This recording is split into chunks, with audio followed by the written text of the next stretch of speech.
Buenos días, pase bien. Vamos a realizar el video de este mes. Es un tema un poco cargadito, este mes de octubre. El tema se llama Puntos para una ética terapéutica sobre una teología de la pobreza. ¿De qué va? Platico rápidamente. Durante este texto, el cual podrán encontrar en la descripción del video, es un ensayo mío acerca de un análisis de las condiciones que tenemos actualmente, digamos, todo lo que nos ha dejado la pandemia, eh, compaginado con un concepto filosófico de Giorgio Agamben que se llama oikonomía. Lo pasamos muy de rápido para no meternos en una gran extensión, porque el texto de Homo Sacerdos, que es de donde proviene ese término, es bastante grande. Y finalmente confrontamos con una reflexión sobre algunos puntos de la teología de la pobreza actualizada por un fraile franciscano. Esto en selecciones de franciscanismo.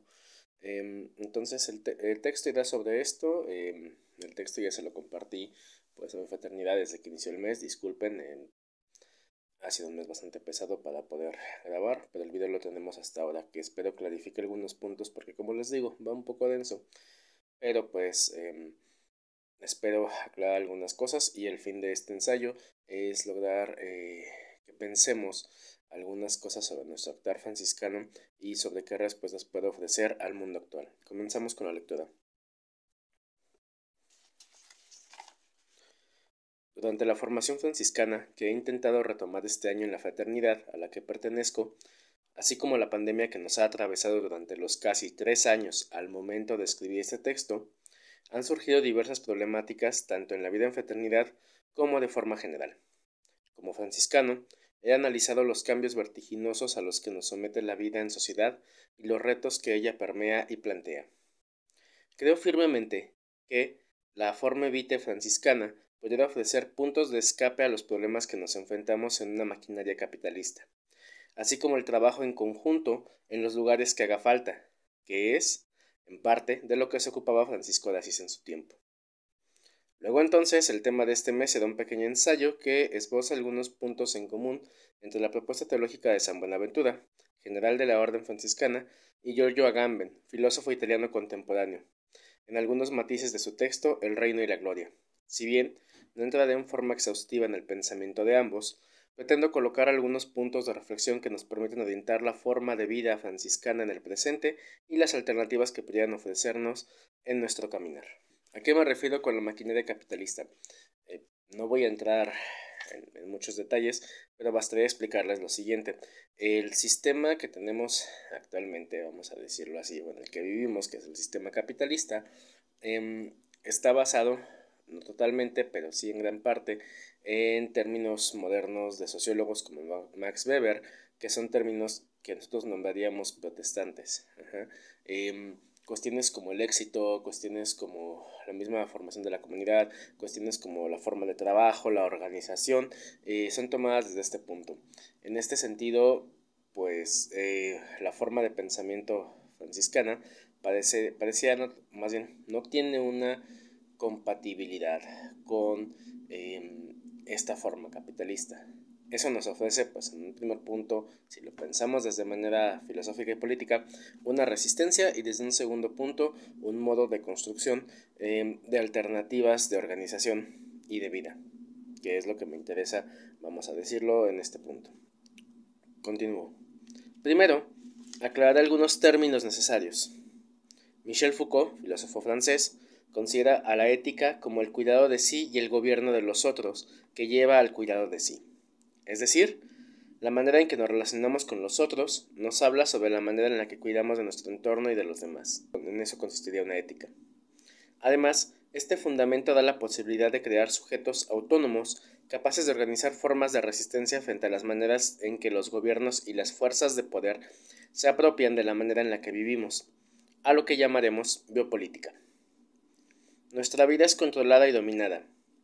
¿Qué hacer frente a una maquinaria que parece imparable y que nos absorbe y atraviesa en todo momento? Conceptos como el éxito, la forma en que organizamos nuestra familia, nuestro trabajo, la escuela, etc., están permeadas por estas formas de distribuir la vida, aquello que la sociedad pide de nosotros y cuyo pensamiento tiene su fundamentación bajo una ética protestante de autores como Max Weber. No pretendo satanizar tal pensamiento, pero sí mostrar lo que nos ofrece la forma de vida franciscana, llegando a una oikonomía basada en la teología de la pobreza. Para ello pasaremos primero por la revisión breve de conceptos para articular puntos de práctica que nos dan lugar a una terapia en su sentido griego, como explicaré más adelante. Primer punto, oikonomía. Giorgio Agamben nos menciona el término oikonomía para entenderlo como gobierno de los hombres. La palabra es de origen griego y denota etimológicamente una administración doméstica. ¿Por qué no estoy tomando economía sino economía? Porque nos vamos al origen de los términos, nos vamos a los términos, lo que decían los términos originales, para intentar desde ahí reformular una nueva terminología. ¿Okay? En su paso por la historia, en la teología cristiana, este término, o economía, llevó a una organización trinitaria que, al pensarlo actualmente, nos puede llevar a entender la forma en que ejercemos este gobierno con los otros. Hago una pausa aquí. Vamos a decirlo así, el término economía era común con los griegos, una administración muy básica, una administración doméstica, una administración de casa. Cuando se empieza a pensar en las primeras comunidades cristianas, mediante el modelo de la Trinidad, este modelo funciona para ejecutar las cuestiones básicas, vamos a decirlo así, de organización frente a la comunidad desde un aspecto trinitario. Es decir, la concepción de la Trinidad no era solamente un concepto, sino que se notaba como una aplicación de esto mismo a la manera de organización y estructurarse con los demás. ¿A qué me refiero? Por ejemplo, la organización de que el que estaba a cargo era el más viejo, el presbítero, el cual estaba prestando un servicio a la misma comunidad y que primero tenía que solventar a los que se necesitaban más, que ya estaba estructurado, que eran los huérfanos y las viudas, y que eso tenía que ejercer también en que quien quisiera entrar a convertirse al cristianismo, tenía que pasar por lo menos durante 2 años por un periodo de servicio a los huérfanos y a las viudas, para ver si realmente sus intenciones eran correctas. Esto podemos revisarlo en textos como la Didache.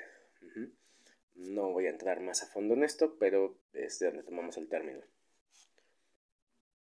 Este autor también toma prestados los conceptos de gloria y poder como potestas, en latín, para explicar que la actual maquinaria de gobierno requiere el concepto de la gloria, entendiéndolo como lo espectacular y esperanzador, para ejecutar el poder que le es dado por los supuestos representantes del pueblo, creando incluso una liturgia que ejecuta los ritos de sus propios conceptos. En ellos, el espectáculo y los media, es decir, los medios de comunicación, y la velocidad vertiginosa en la que se transmite la información, todo esto permite el control y el dominio sobre la opinión pública. Así, se otorga una gloria, entre comillas, barroca, que proclama su propia doxología. Con ello, aún nos queda una esperanza: confrontar los modos de pensamiento y volver a pensar los conceptos que tenemos para encontrar un escape posible. Pausa. Explico un poco porque está bastante cargado aparentemente. No estamos pensando el concepto de gloria y poder desde el punto cristiano, sino que Agamben los está tomando para transformarlos en un análisis del gobierno actual. ¿En qué se basan los gobiernos actuales? Tomaron de la teología estas ideas, la idea de la gloria, entendiéndola como una espectacularidad. Para esto pensemos en la gloria desde el concepto del Apocalipsis, ¿no? Cuando Cristo triunfa. Cómo se ve todo, es una manera espectacular de mostrar que la esperanza se ejecuta, y esto los políticos pasaron a tomarlo, políticos no necesariamente católicos o cristianos, pasaron a tomarlo para ejecutar sobre el pueblo estos mismos conceptos.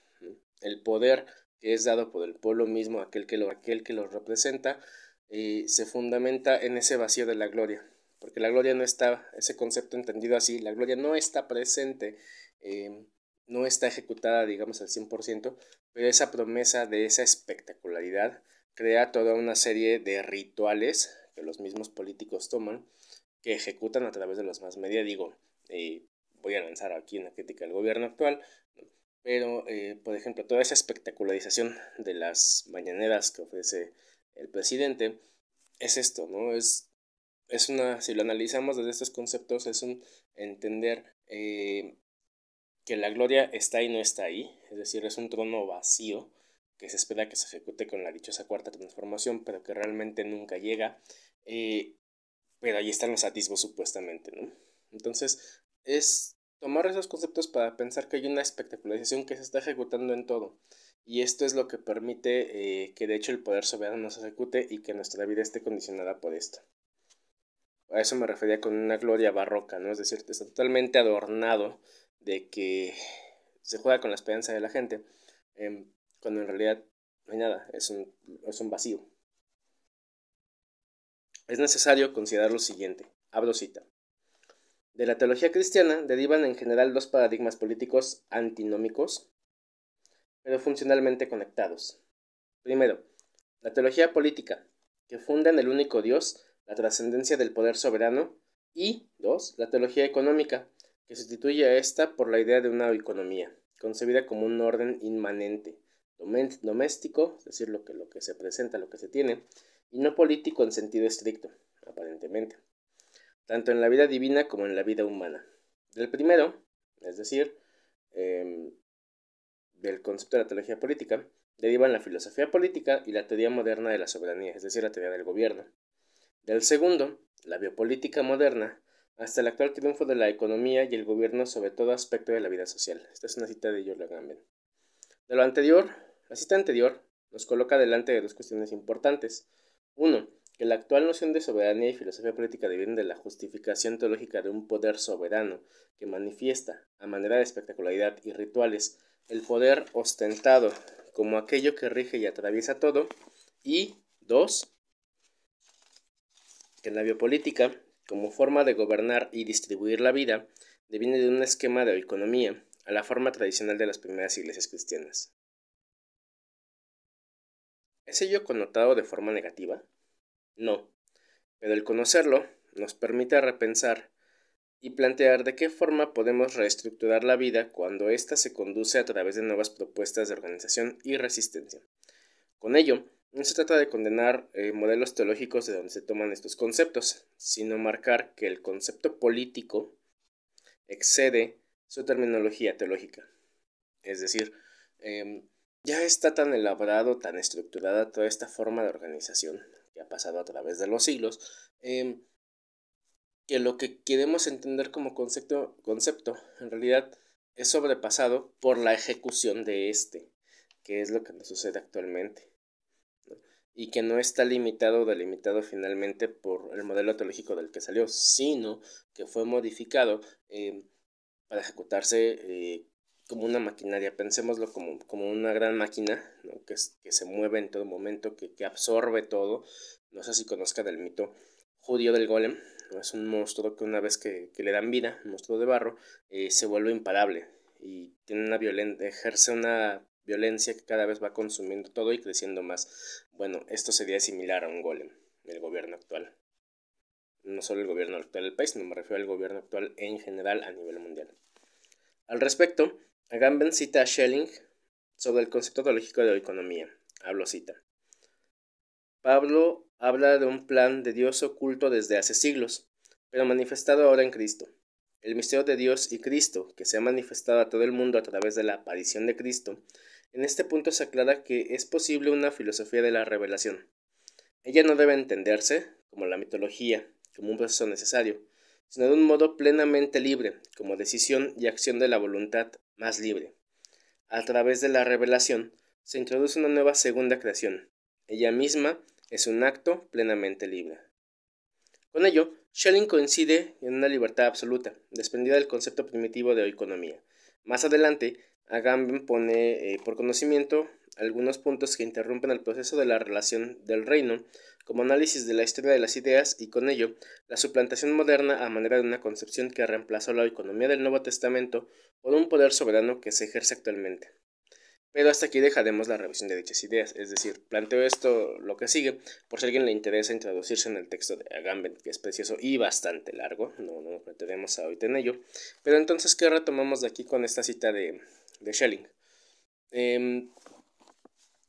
Schelling está analizando que Pablo ya está planteando a través del concepto de la kenosis del abajamiento, que la teología de la revelación permite una ejecución no de un punto mítico, ¿no? De decir, pues esto justifica todo nuestro presente, sino de una realización de que a través del acto de vivir cristianamente, vamos a decirlo de esta forma, podemos entonces transformar la creación, ¿no? En lugar de regresar al punto mítico que nos refiere de lo que ya está hecho, podemos renovar en Cristo todo lo que estamos haciendo. Y dirán ustedes, antes de continuar, bueno, ¿por qué meternos en política si aparentemente la cuestión espiritual o religiosa es aparte? Cuando de hecho no es así. Como filósofo me compete mencionarles que cualquier postura que administra o se ejerce sobre la vida, es decir, cualquier postura política, cualquier postura que declaramos en realidad, y que vivimos, ipso facto es una postura política. ¿Por qué? Porque nos coloca delante de la ciudad, nos coloca delante de los demás, y pensando en este concepto de ética que pone en un principio de Michel Foucault, la manera en la que nos llevamos a nosotros mismos se refleja finalmente en cómo nos llevamos con los demás, es decir, constituye nuestra ética y por lo tanto constituye una acción que se ve, que es una acción estética y que se ejerce sobre los demás, por lo tanto es una acción política. Si se fijan, es una economía otra vez de una triada, de una trinidad, ya sin el concepto teológico, pero ejercida a final de cuentas y que deviene de toda esta concepción, que nos convendría entonces analizar para todo esto. ¿Y todo esto para que tengamos presente en específico esta cita de Schelling? Porque es justamente la cuestión política de donde podremos aterrizar los puntos que siguen sobre la teología de la pobreza. Segundo punto. Algunas implicaciones teológicas sobre la pobreza en San Buenaventura. Para este apartado tomaremos conceptos del texto, implicaciones teológicas del concepto de la pobreza en San Buenaventura de Hermann Schaluck, OFM.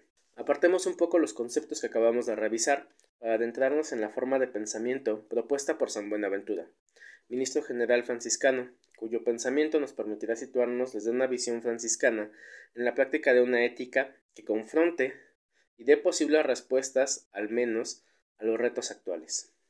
Para ello, revisaremos los conceptos alrededor del hombre, la recreatio, y lo que el autor llama speculatio pauperis in deserto, que explicaremos más adelante. Ante ello, un primer reto. Abro la pregunta, ¿qué entendemos por pobreza? Recordemos y tengamos presente que cada palabra pone de suyo una categoría teórica y pareciera ser que el término pobreza, entre comillas, actualmente fuera difuso, pues se considera usualmente que dicho término adquiere un carácter de fenómeno social, o bien que al denominar, entre comillas, teología de la pobreza, pareciera indicar dentro de la Iglesia meramente un estatus regido por ciertas normas regulares, es decir, por reglas que determinan supuestamente qué es la pobreza y hasta ahí se queda. Y justo, previo al Concilio Vaticano II, bajo tal término se entendía una condición ascética que implicaba, con implicaciones cristológicas que transformaban al hombre a imitación de Cristo. Es decir, previo al Vaticano II se entendía como pobreza una condición meramente de práctica de ascesis, ¿no? Religiosos o no, que ayudaban a que el hombre fuera, se transformara en esta imitación de Cristo, basada en el texto de Tomás de Kempis, por cierto. Pero eso actualmente no nos da una respuesta fiable, ¿no? Porque actualmente, y a través, o posteriormente, del Concilio Vaticano II, no hablamos de una imitación de Cristo, sino que hablamos de un seguimiento de Cristo, que es distinto, es caminar con él al lado en lugar de ponernos como un espejo. Continuamos entonces. Luego, mediante el documento Lumen Gentium, tenemos un nuevo punto de partida, que nos invita a reflexionar desde una cuestión social y vivencial. Sin embargo, aún parece muy difícil establecer una teología de la pobreza que responda no solamente desde el aspecto social, ya que tendrían que integrarse en esa teología los fenómenos éticos, morales, religiosos, incluidos en la problemática de la pobreza. La dificultad estriba ante todo en encontrar un punto de arranque válido para una tal interpretación, dado que, a cita, la pobreza es en sí misma, aún antes de preguntarse por razones de las cuales se la vive. Un dato muy impreciso. Esta es una cita de Karl Rahner. Por ello, cualquier intento de colocar la pobreza en el horizonte de la teología comporta el riesgo de hacer una profunda ideología de la pobreza, en vez de una reflexión crítica sobre las condiciones de su posibilidad. Como integración de una posible respuesta, Hermann Schalup analiza los conceptos de San Buenaventura que intentaremos resumir a continuación. Otra vez una pausa y explico. Sí, Lumen Gentium nos da un punto social y vivencial desde el cual pregunta por la pobreza, pero no da una respuesta del todo. ¿Qué nos menciona aquí? Bueno, al considerar la pobreza como aspecto social y o categoría, entonces tenemos que tomar en cuenta no solamente lo que nos dice el concepto, sino análisis sociales, filosóficos, psicológicos, análisis in situ de ciertas situaciones concretas y todavía aún más la cuestión de cómo analizar lo vivencial, que es algo bastante difícil, al menos en los métodos modernos.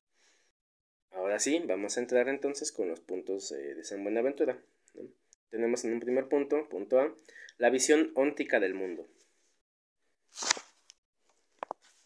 Buenaventura desarrolla un doble concepto del ser, lo que es y lo que determina su relación con el entorno. A esto nos referimos con ontología. Del hombre, a saber, el esse naturae y el esse modus et gratiae. Podríamos traducirlo como el ser natural y el ser que muere en gracia. Pero vamos a dejarlos en latín para que conserve su concepto. Es propio del ser natural ser creado de la nada, participar de esta nada en cuanto ser creado y tender a volver de nuevo a la misma nada. Es decir, obviamente San Buenaventura está pensando de manera teológica, ¿no? Y esto entonces nos retoma a decir que como ser, como encarnación, ¿no? lo que existe, lo que es, provenimos de Dios, ¿no? De la nada, estamos en algo que nos es externo, que nos es ajeno, y ello volvemos a regresar. De esto se desprende una deficiencia óntica. La ontología, como les decía, lo considera al ser en su relación con todo lo demás. A esta se llama la nihitas veritatis, que implica en el hombre una forma de humildad inherente al hecho de ser criatura, es decir, como una propiedad. La humilitas veritatis, bueno, esta de forma inherente la podemos denominar también como la humilitas veritatis, humildad verdadera. Por otra parte, tenemos el esse modus et gratiae, el cual corresponden a una nihilitas veritatis y una humilitas veritatis. Es decir, como haya un doble ser, uno de naturaleza y otro de gracia, hay un doble anonadamiento, un doble abajamiento. El primero, por oposición al ser de la naturaleza. El segundo, al ser moral y gratuito. Traduciendo un poco las palabras de Buenaventura. A través de esta humildad de verdad, que es el que somos, venimos de la nada, tenemos después entonces una propiedad de la nada que nos muestra lo que es lo severo, ¿no? Y una humildad que se desprende de ahí. En un primer momento, la oposición propia, ¿no? A que si existimos, entonces pues, estamos en contradicción con la nada. Y en un segundo punto, la oposición moral al ser moral y gratuito, es decir, la cuestión de una aplicación ética ya de la realización dentro de la vida. Pensemos esto como conceptos de principios lógicos que Buenaventura estaba pensando desde este aspecto académico. Por eso intentamos explicarlos lo más posible. Continuamos. Como consecuencia lógica, la humildad que se lleva a cabo mediante la consideración, o lo que es igual, la que considera a nuestra nada, es doble. Una que puede llamarse humildad de verdad, que procede de la consideración de la nada por oposición al ser de la naturaleza, y ésta se halla no solo en los hombres, sino además en los ángeles, y no solamente en los viadores, dice Bonaventura, sino también en los bienaventurados. Traduzco aquí un poco, antes de continuar. Es una propiedad que nos dice Bonaventura que se considera prácticamente en todo, que en la creación, en nosotros como hombres, en los ángeles que nos guían a través del camino, que son los viadores, y en los bienaventurados, que son como los escogidos, especialmente los iluminados. Continúo con la cita de Bonaventura. La otra puede llamarse humildad de severidad, que trae origen en la consideración de la culpa, mediante la cual, considerando el hombre que ha sido hundido por el orgullo, que sería el pecado original, mediante una rígida censura, se levanta contra sí por la humildad, abatiéndose no interiormente solo y a sus propios ojos, sino en el exterior y a los ojos de los demás. Por donde el menosprecio de sí mismo, aun interior como exterior, es un acto de humildad virtuosa, que concuerda en absoluto con la perfección evangélica, siempre que se atiende en ello a su debido origen, modo y fruto. Fin de cita. Esta cita la extraemos de Perfectio. Y vamos a explicar un poco también esta cuestión. Si nos damos cuenta, aquí Bonaventura está analizando primero no solamente la cuestión de justificar de dónde viene el ser, o de dónde es el ser, sino incluso de justificar o dar una justificación lógica de su tiempo a la existencia y la forma de vida que Francisco llevó. Si nos damos cuenta, esta última humildad de severidad que él dice es una respuesta del mismo hombre que es guiado por voluntad ante Dios, ¿no? Es decir, yo como hombre voy a si soy consciente de que fui creado de esa nada, de que soy parte de esa nada, voy a regresar entonces a ella, y lo voy a hacer a través de asumir la forma de vida del Evangelio, y es lo que va a constituir entonces una justificación, al menos en un punto lógico, de la pobreza. Pero bueno, continuamos con el texto. Pero Bonaventura es algo más que ontólogo y filósofo de la naturaleza.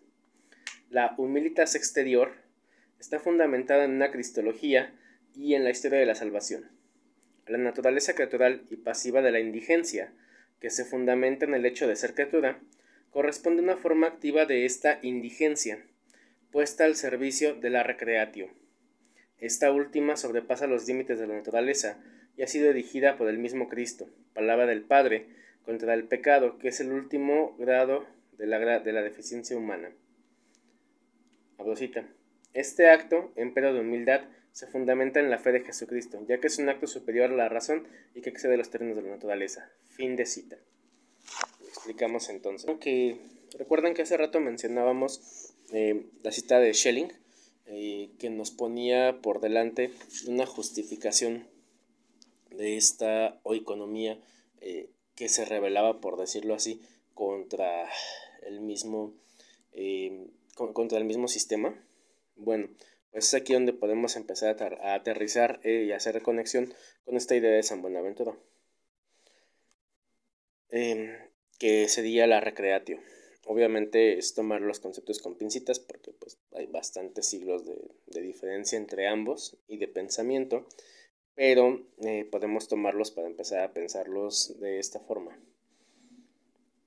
Entonces la recreatio es el acto de esta acción, es el acto de esta creación que vuelve a hacerse, que se recrea a través del mundo mismo. Y si este mundo está justificado a través de pertenecer a esta nada, como ya lo dijimos, entonces el extremo más radical, la respuesta más radical, la abre Cristo a través de su misma forma de vida de la pobreza.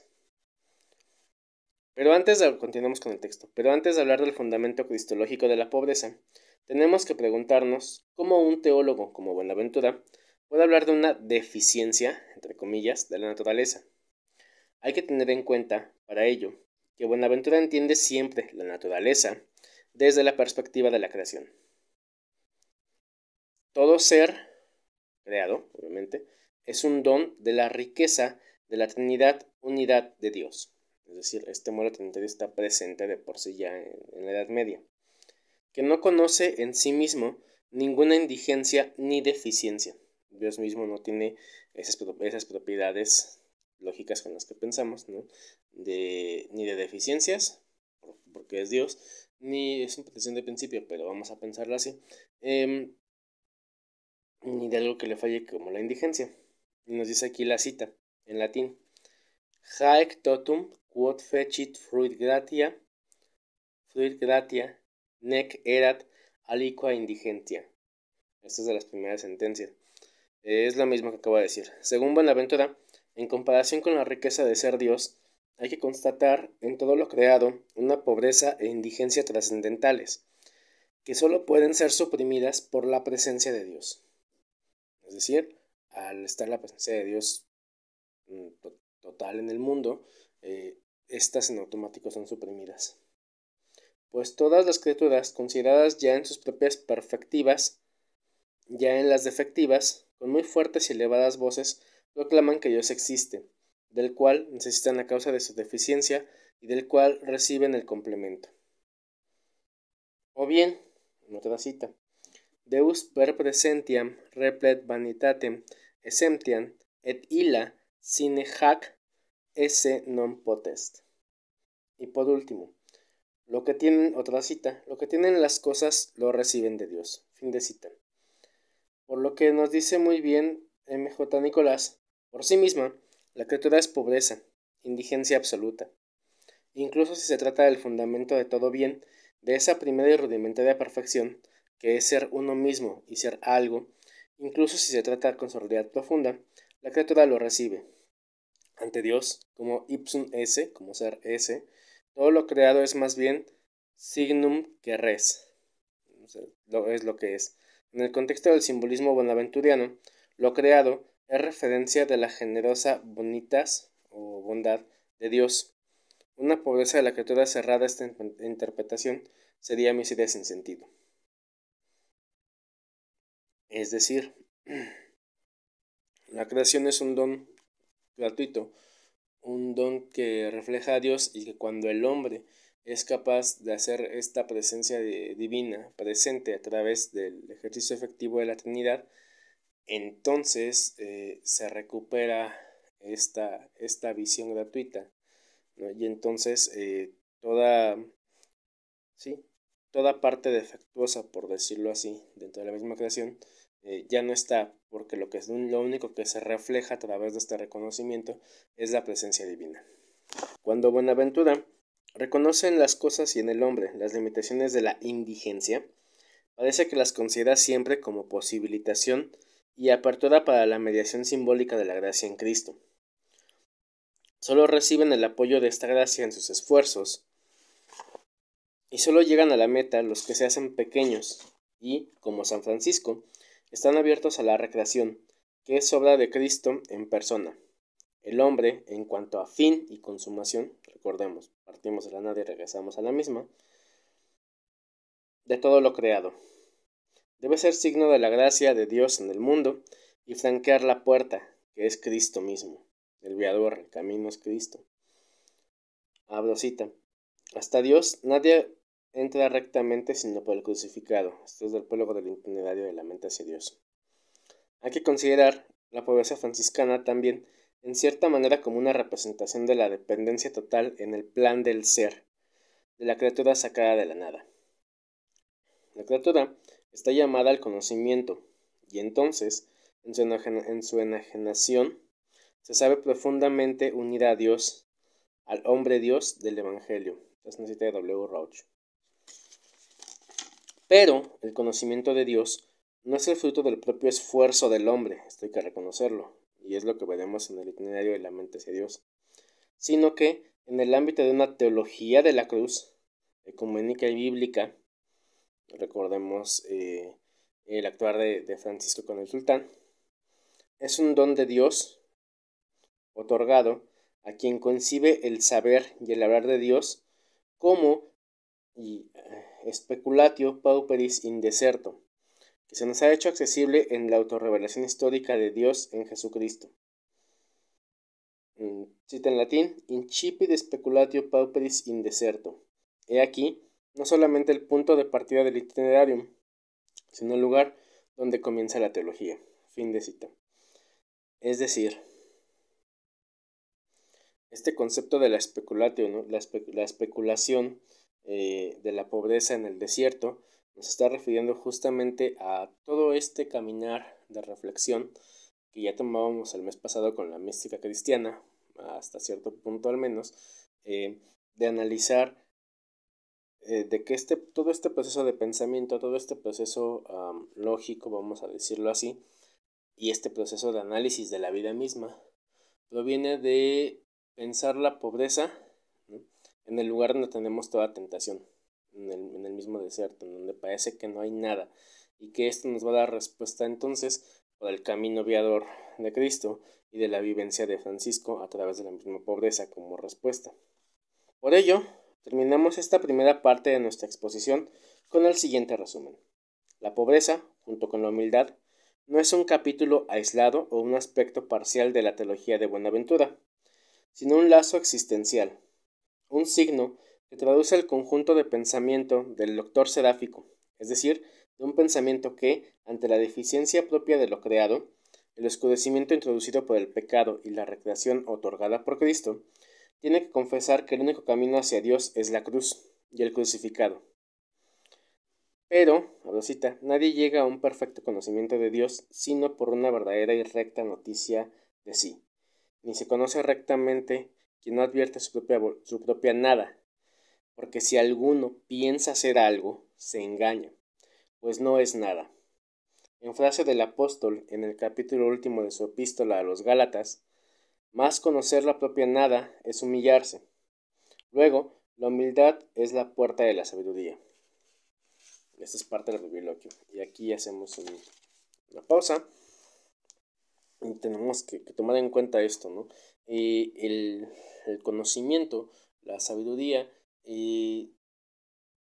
al menos desde Buenaventura, solamente se da desde este camino de análisis, desde esta experiencia de vida que tiene que pasar porque sigamos al crucificado y sigamos ese camino de la humildad, de reconocer qué es lo que somos, qué es lo que Dios nos ha dado, qué es lo que tenemos ante Dios, que no somos más que eso y que eso se tiene que poner en acción, que es la clave franciscana, al servicio de los demás. Entonces, no es pensar, vamos aclarando entonces qué es la pobreza franciscana. No es un estatus solamente social, es un estatus sociológico, sino que proviene justamente de una propia decisión, de un propio análisis de vida, de una propia decisión, que en este caso es el seguir a Cristo, a través de una acción que además constantemente, según San Buenaventura, se va a estar cuestionando sobre lo que está haciendo. No sé si se va entendiendo. Y eso va a ser el ejercicio de la speculatio pauperis in deserto. Bien, segundo punto. La pobreza en el contexto de la revelación. Veamos ahora algunas implicaciones especiales de la pobreza que se desprenden de la revelación de Dios en Cristo, según el contexto de la teología bonaventuriana de la historia de la salvación. 1. La relación dialéctica entre Dios y el hombre. El hombre era y sigue siendo pobre por la culpa. Depende de la misericordia gratuita y perdonadora de Dios. Cuando Dios se inclina hacia el hombre, muestra, en contraposición dialéctica con su plenitud y riqueza, también su humildad.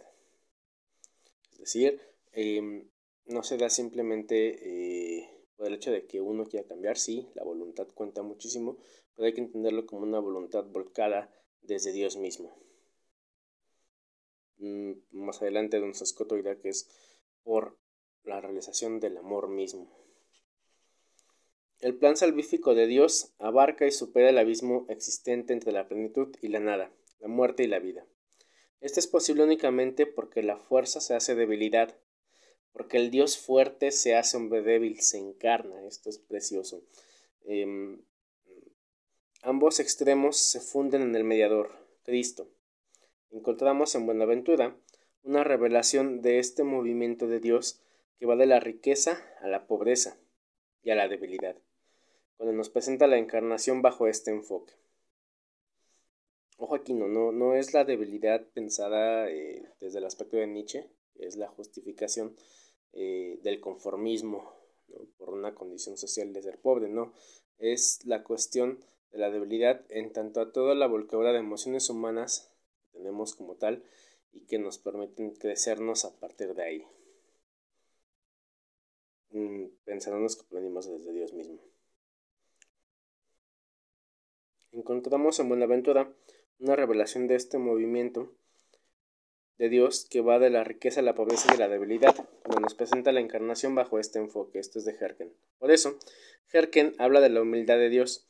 La venida de Dios en Cristo es, en efecto, una respuesta libre y gratuita a la llamada de la indigencia humana, a la que transforma en plenitud, por lo cual Buenaventura vuelve a enunciar dialécticamente la pobreza. La venida de Cristo en pobreza es, a la vez, signo de nuestra pobreza y de nuestro enriquecimiento. De nuestra riqueza, podrá decir Buenaventura, pues mediante la encarnación llega a plenitud el plan de Dios sobre el mundo y sobre el hombre, y el hombre no queda abandonado a su perdición culpable. Pero la historia del hombre individual y de la Iglesia no han llegado con todo a su término. Es decir, tenemos por una parte la cuestión del concepto y por otra la cuestión vivencial. El hombre redimido permanece redimido, y el pecador al mismo tiempo. Vamos, no es una plenitud. Está siempre en camino. Por eso, el deshacimiento y la pobreza, en cuanto a por toda la gracia de Dios, permanecen propuestos al cristianismo como modos de consumación de su existencia. No sé si se entiende hasta aquí, me parece bastante claro.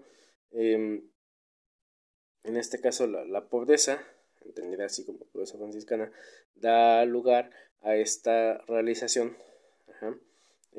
Por una parte del concepto, y explicamos aquí, y por otra parte del camino individual del hombre y de la Iglesia, que como no termina de consumarse, ve y sigue siendo pecadora al mismo tiempo, a pesar de que ya está redimida, ve a través del ejercicio práctico de la acción esta reflexión que vuelve de todos modos al pensamiento.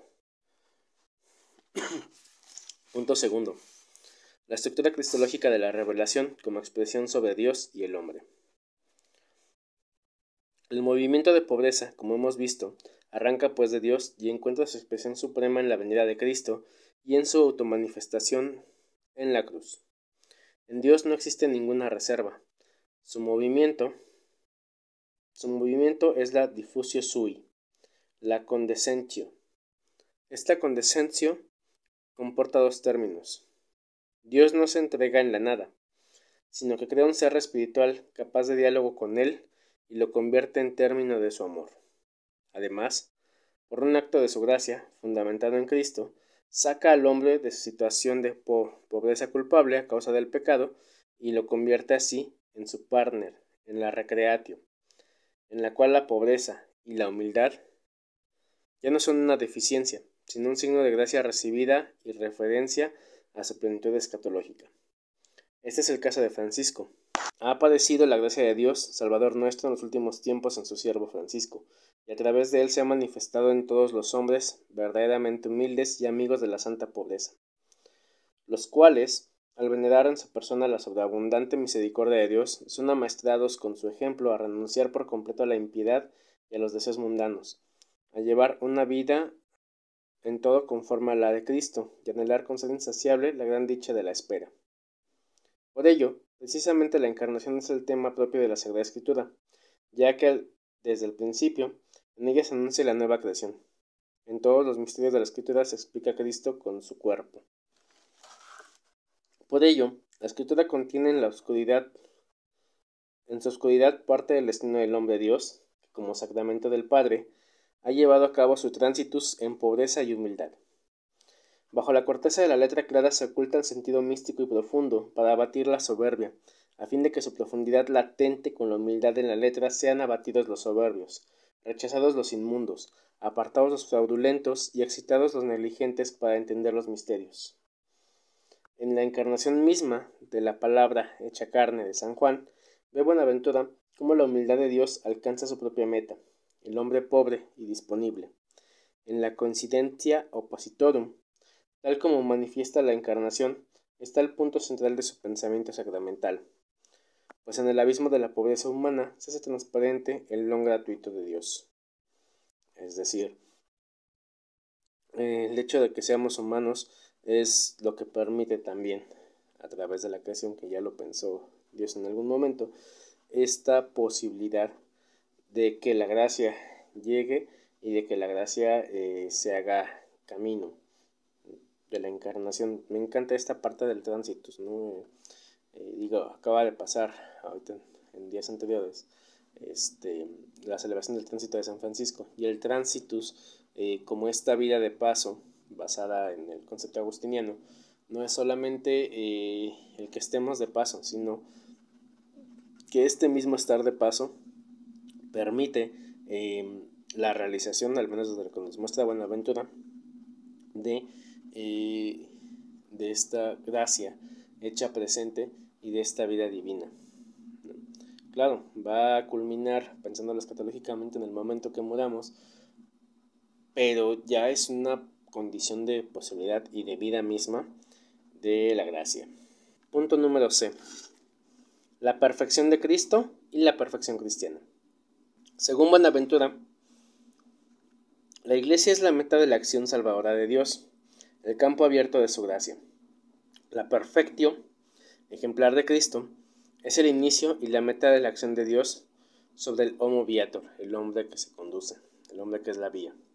Ahora bien, la ejemplaridad de Cristo es doble, una eterna y otra histórico-temporal.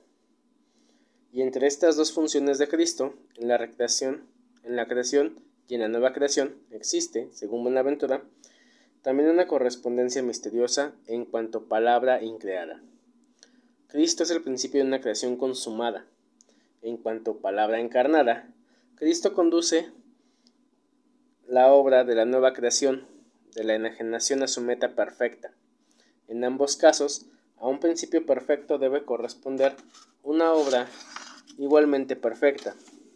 Así, la obra de la renovación del hombre y del mundo es también la época de la perfección, en la cual se abre de nuevo el acceso al Padre por medio del Hijo, a través de una economía trinitaria, y el hombre vuelve a encontrar el camino en su realidad auténtica.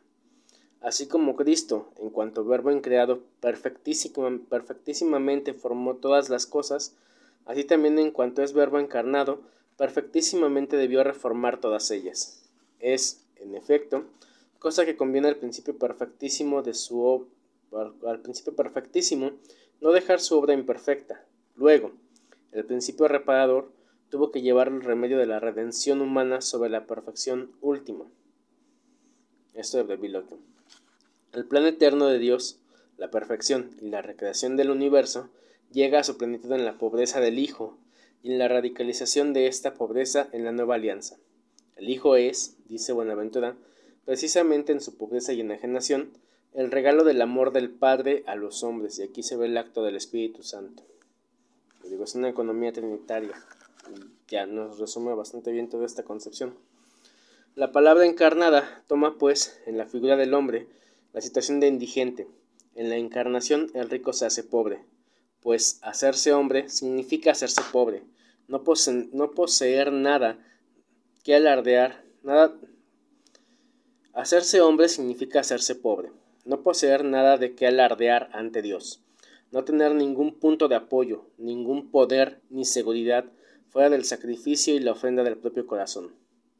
Hacerse hombre equivale a reconocer la pobreza del espíritu humano ante la exigencia totalitaria de la libre trascendencia de Dios.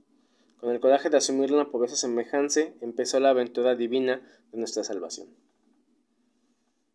Esto es bellísimo, la situación de indigencia es esto, es algo que viene de nosotros y que se vuelve perfecta en el momento que la asumimos, como decía en un principio, ¿no?, por propia voluntad. La plenitud y la perfección de la obra de Dios pasan por la pobreza y la entrega. Desde ese momento, la humildad y la pobreza son estructuras de la nueva alianza. En el nuevo reino del amor, la pobreza interior, el ser tomado en posesión, son incluso una forma de señorío, pues el rico se hizo pobre para que los pobres fueran enriquecidos por su pobreza. Abro cita. Ennobleció el Señor el nombre de los pobres con un título de dignidad real. ¿Y esto dónde? En el Evangelio de San Mateo, donde dice: Bienaventurados los pobres de espíritu, porque de ellos es el reino de los cielos.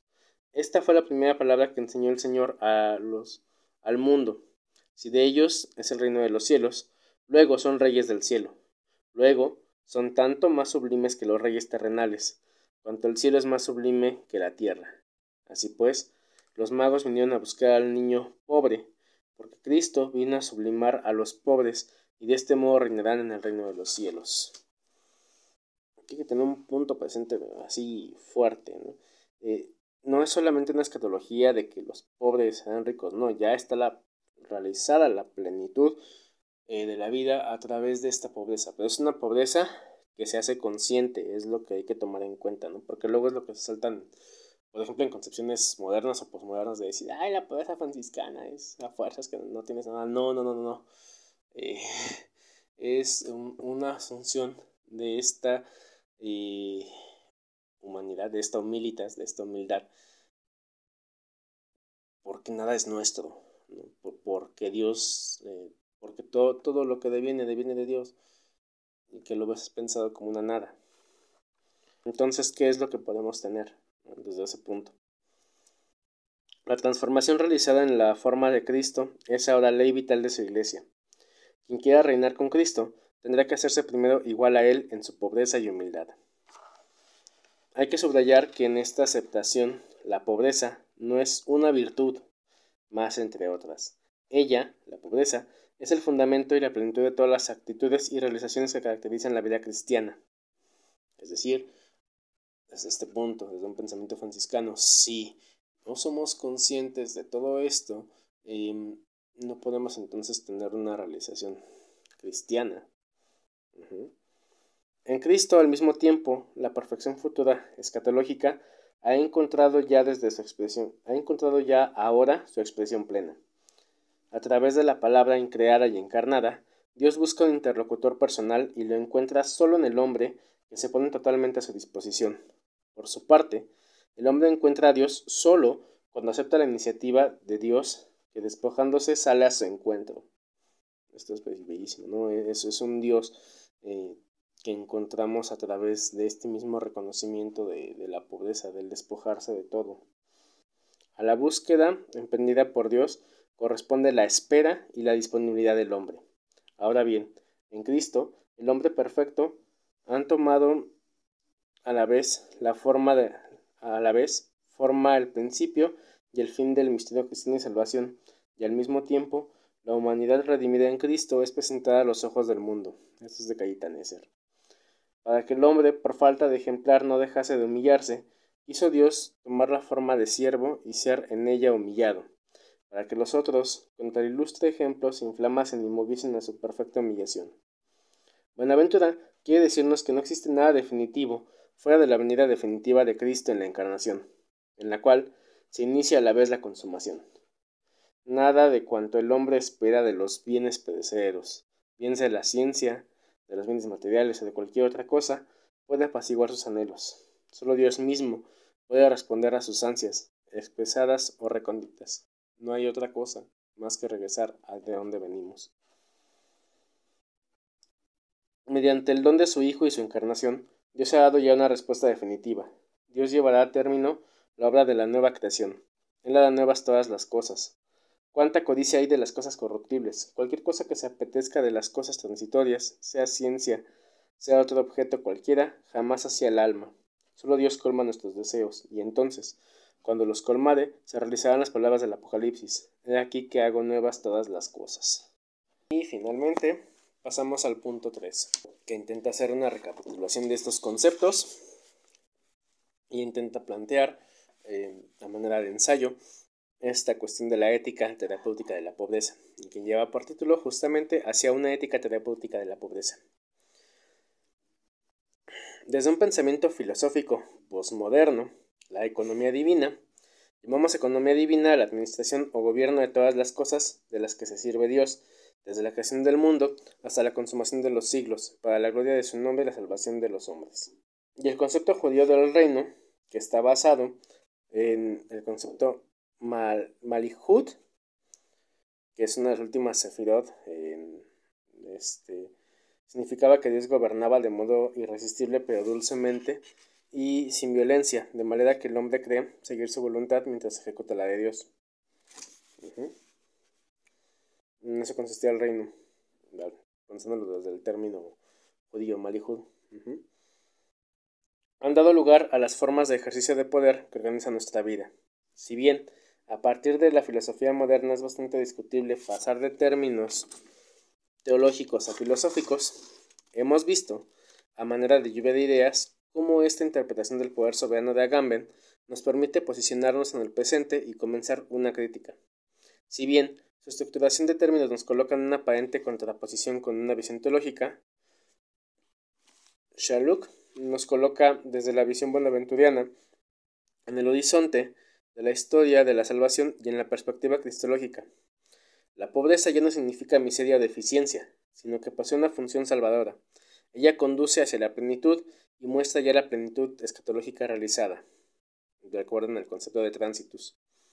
Cristo mismo, como verbum incarnatum, un nuevo modelo de oikonomía, era su imagen original, del mismo modo que era en la increada unidad de la Trinidad, la imagen original de todo cuanto iba a ser creado. Es decir, Cristo es el reflejo de la creación perfecta y la vuelve a recrear de forma perfecta a través de su modo de vida. Si bien la parucía tarda en llegar, el asumir la forma de la desapropiación radical para anunciarnos la riqueza de la perfección de la época evangélica que tomó Cristo, pasa a constituir a los pobres de espíritu, reyes y herederos de la plenitud futura. Al cardenal Ostiense, quejoso de que Francisco pidiese limosna, le dijo gran honor os he tributado, señor mío, al honrar a otro señor más excelso. En efecto, el Señor se complace en la pobreza, máxime en aquella que, por amor a Cristo, se manifiesta en el Señor más excelso. En efecto, el Señor se complace en la pobreza, máxime en aquella que, por amor a Cristo, se manifiesta en la voluntad y mendicidad. No quiero cambiar la posesión de falsas riquezas que se han sido conseguidas por poco tiempo. Aquella dignidad real que asumió el Señor Jesús, haciéndose pobre por nosotros, a fin de enriquecernos en su pobreza, y constituir a los verdaderos pobres de espíritu en reyes y herederos del reino de los cielos. Esto viene en la leyenda mayor. Recordemos que en este caso las geografías, como la leyenda mayor y la leyenda menor, tenían también no solamente un fin teológico, sino un fin catequético. Entonces, todos estos conceptos que vemos desarrollados por Bonaventura, o que ya mencionamos, pasan a tomar hechura también en el desarrollo de la leyenda mayor y de la leyenda menor. Esta visión escatológica de la leyenda mayor no es meramente un ideal a futuro. Se realiza desde la acción de Francisco como figura viviente, permitiéndonos romper así con la especulatio a futuro del reino, ya viéndolo como posibilidad fáctica. Es decir, y retomando lo que mencionábamos sobre Agamben en un principio, contra esta visión del poder soberano de los gobiernos actuales, contra esta visión de una gloria vacía, tenemos el concepto y la vida de una gloria hecha, ¿no? O más bien, sí, de una misericordia ejecutada ya desde el hecho de la pobreza. Y es aquí donde se empieza a poner bueno si lo empezamos a pensar, ¿no? en términos filosóficos. Nos da una pobreza fáctica. Buenaventura concede a un hombre, Francisco, un papel preponderante para esta nueva dimensión de la pobreza en la Iglesia.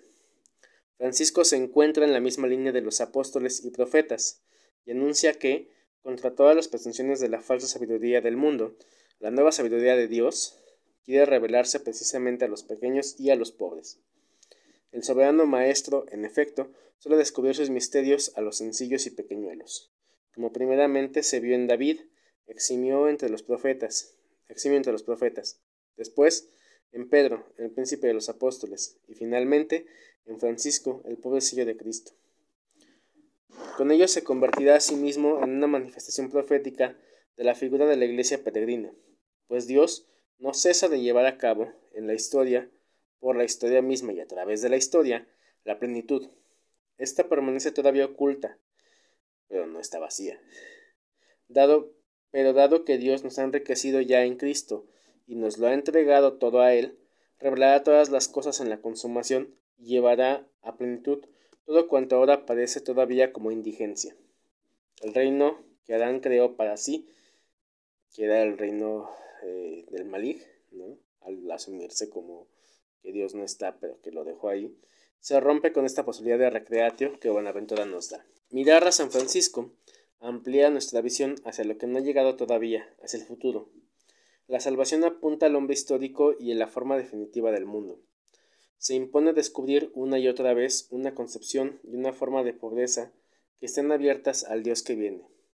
Nadie puede decir, yo ya estoy salvado. No existe en esta era del mundo una salvación dada como un pasado perfecto, ni como un presente perfecto y definitivo. La salvación existe solo en la forma de esperanza. ¿Puede darse una forma más humana de salvación que la que nos dice a nosotros, seres en devenir y en camino, que tenemos derecho a esperar? ¿Puede darse mejor luz para nosotros, seres en peregrinación, que aquella que nos hace libres y nos permite avanzar sin temor, porque sabemos que al término del camino brilla la luz del amor eterno? Es una cita de Ratzinger. La Speculatio Pauperis in Deserto de Buenaventura es una teología de este tipo, una teología del camino y de la esperanza, y por ello es, como hemos intentado mostrar brevemente, una auténtica teología de la pobreza, pues, como la voz que clama en el desierto, con fuerza, con un rugido, con una vitalidad. Tiene una función precursora, anuncia ahora. Su meta le confiere el sentido y es también su meta quien la obliga a cuestionarse a sí misma sin cesar. Y como decíamos, es lo precioso y lo rico de esto. Es una teología que se vive, pero que no es perfecta en sí, y que la lleva a cuestionarse sobre justamente lo que se está viviendo una y otra y otra y otra y otra vez. Es una teología de la acción. No sé de qué otra forma definírselos mientras no se metan también en toda esta cuestión.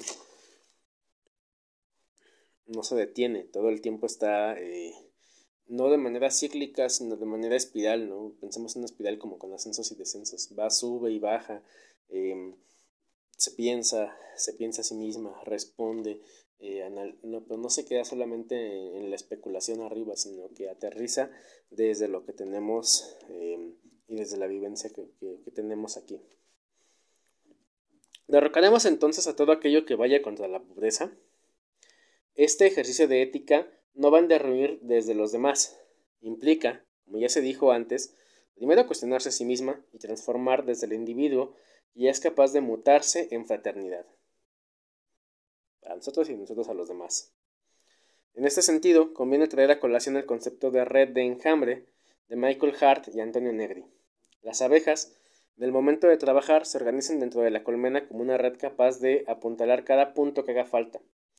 Una vez terminado el trabajo, cada cual regresa a su sección de trabajo. Esto parece un poco al trabajo Esto se parece un poco al trabajo de la comunidad primitiva franciscana que ejercía. Trabajar en lo que hiciera falta, de dos en dos, para luego volverse a reunir y evaluar su campo de trabajo. Si bien ese texto es un mero ensayo, no totalmente conclusivo, pretende quizá de una forma ambiciosa colocar algunos fundamentos para repensar y actuar desde una recreatio que nos permita reorganizar el mundo desde el ejercicio y la vida de la pobreza en corte franciscana. Y vamos a pausarle tantito aquí para explicar algo. Este concepto de red de enjambre de Michael Hart y Antonio Negri nos permite también pensar sobre cómo respondemos actualmente ante los retos que tenemos tanto como iglesia, como comunidad y en todo el entorno en el que vivimos desde una forma de vida franciscana. Y sobre todo con toda esta cuestión del solipsismo que tenemos actualmente, de que cada quien cree en lo que se le hincha la gana y hay que considerarlo como válido porque si no ya se ofenden. ¿Cómo podemos responder ante eso? Quizás esta red de enjambre funcionaría. Hay algo en lo que nuestro interés franciscano, por decirlo de esta forma, se compromete. Podemos servirle, serle útiles a los demás en algo en lo que le podamos ayudar. Vamos, ayudamos. Vamos, apuntalamos como las abejas, ¿no? Donde haga falta. Y una vez que terminemos ahí, no tenemos nada más que hacer ahí y seguimos hacia otro lado, y a otro, y a otro, y a otro. Y es un camino que se repite y una formación práctica actual que nos permite ejecutar esta forma de vida que pensamos y que podría dar respuesta justamente a que decimos, bueno, es que a lo mejor en nuestra fraternidad ya somos dos, somos uno, somos tres y no funciona, ¿por qué no hay más? Bueno, pues hermanos, vayamos a fraternizar a otros lados. O sea, Francisco no pensaba solamente ay, vengo aquí a mi fraternidad y ya, ¿no? O sea, Francisco sale al encuentro, Francisco se va, ¿no? Buenaventura aquí lo piensa de ese mismo modo. Mm, tenemos que realizar, tenemos mucho trabajo que hacer. En lugar de encerrarnos en esquemas, ¿no? Que ya tenemos, necesitamos salir, no criticar, salir a escuchar, salir a ver las necesidades y salir a actuar. Y después regresar. Recordemos, tengamos siempre presente el episodio, bueno, el tiempo más bien que pasó Francisco con el sultán y en zonas musulmanas, y que parece que también influenció, o sea, Francisco se influenció desde todo eso que conoció, digo, ese es tema para otro texto, pero también parece que influenció ahí y podemos verlo en los filósofos de la época, eh, como Ibn Sina o Avicena, ¿no? Y otros, Ibn Hassam y otros muchos más, pero igual, esos son temas de otro video. Pero tengamos presente esto para entonces salir a trabajar, a vivir toda esta forma de vida, ¿no? Toda esta speculati pauperis in deserto que nos dice, que a la que nos invita Buenaventura. Y continuamos con el texto. Terapia, en su significado etimológico, nos refiere al acto de curar. Durante el siglo XIX comenzó a utilizarse en tanto la sanación del alma y la mente, concepto que era tomado desde el entender el alma como una serie de facultades de donde deviene el acto de pensar. Pero ha sido, sobre todo a través de la noción del cuidado de sí y la gubernamentabilidad, esta noción de gubernamentalidad es lo que les digo del gobierno de sí de los demás, de Michel Foucault, desarrollada casi al final de su vida, de donde básicamente podemos rescatar junto a otros autores lo siguiente. Punto número 1. La ética se comprende como el arte de vivir, bajo la influencia de los estoicos, griegos antiguos, de donde el gobierno de sí refiere al primer gobierno que conocemos y tenemos a la mano, el propio.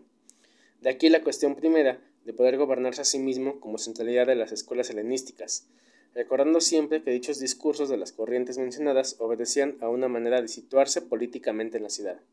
De ahí que el arte de vivir sea la manera en la cual nos colocamos políticamente en relación con el otro, mostrando un dominio o expresión de nuestras pasiones y deseos según sea el caso.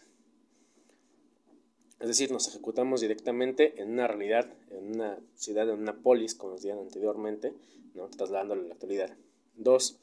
El camino de la pobreza nos coloca en un ethos que nos refiere a practicar el regreso hacia lo divino, en donde nuestros deseos y pasiones tienden hacia la recreatio, modelar al mundo como una nueva creación de la que no somos poseedores de nada, y con ello nos permite una plena libertad, creando así una serie de prácticas que se ejecutan sobre la forma de desear e idealizar en la que se nos ha enseñado a estar en el capitalismo.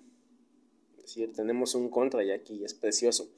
El arte de vivir en lo divino y cuestionarse constantemente sobre nuestro caminar, desde la indigencia a la cual pertenecemos, nos permite una práctica política en donde el cuidado de nosotros mismos es el cuidado de la creación misma, permitiéndonos romper con las liturgias capitalistas expuestas por Agamben en el primer apartado. Si la espectacularización es la forma de poder soberano actual, la práctica de la speculati pauperis in deserto nos permite curar nuestro pensamiento y ser, y a los demás, entendido como terapia. 3. El dominio sobre otros está estrechamente relacionado con las técnicas que uno aplica sobre sí. Al respecto, no puede hablarse de la dominación de un gobierno de Estado sea responsable. Al respecto, no puede hablarse de que la dominación de un gobierno de Estado sea responsable únicamente de todo lo que acontece al sujeto, puesto que el gobierno más básico que despliega una serie de técnicas concretas y la configuración de los individuos, como en el caso del miedo y la cólera, sus contrapartes en el deseo son analizadas por Lucrezia y Séneca según Martha Nussbaum, otra autora. Tales consideraciones pueden tomarse en cuenta cuando el miedo a ser el próximo es lo que invade el compartir contenidos virales con carne expuesta. Es decir, vamos a traducir hasta aquí. ¿Cómo nos portamos entonces? ¿Cómo nos comportamos, ¿no?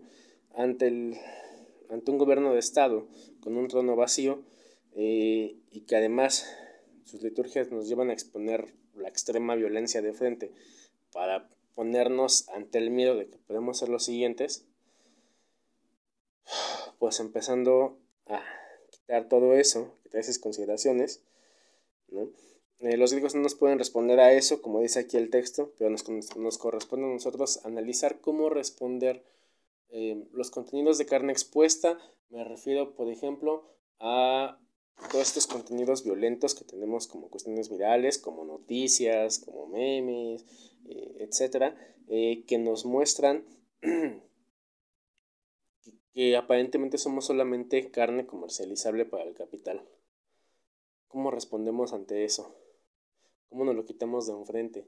¿Cómo dejamos de consumir contenido tras contenido tras contenido que se nos presenta delante? Para eso tenemos que pensarlo. Y como dice aquí, la tarea de reconfigurarnos a nosotros mismos y en las prácticas que nos lleven a ello, queda a nosotros ante un mundo en donde todo parece ser deseo hacia un vacío que todo lo absorbe. Ese vacío, ¿cómo respondemos entonces? Tenemos ya aquí el camino de la speculati propriis in deserto. Tenemos ya estos puntos que les mencioné de la red de enjambre. Comencemos entonces a trabajar, a hacer lo que podamos, lo que esté en nuestras manos. Espero de una posible pauta, no para tener respuestas totales, sino para pensar nuestro entorno y para pensar qué es lo que podamos hacer. Muchas gracias por seguir hasta el final de este video. Ha sido un poco extenso, espero que quede más claro. En comentarios igual, pues espero sus comentarios. Me pueden ayudarme difundiendo este contenido. Recuerden que también en este canal está la lista de reproducción de genealogía franciscana, donde hay otros temas que pueden revisar. Y en Facebook me encuentran en Acervo Digital para Formación Permanente OFS, donde también hay muchos más contenidos para pensar y reflexionar. Y recordemos sobre todo que no solamente es la cuestión de pensar, sino que este pensamiento hay que llevarlo al ejercicio del actuar. Muchas gracias, soy Jesús Sigüenza, paz y bien.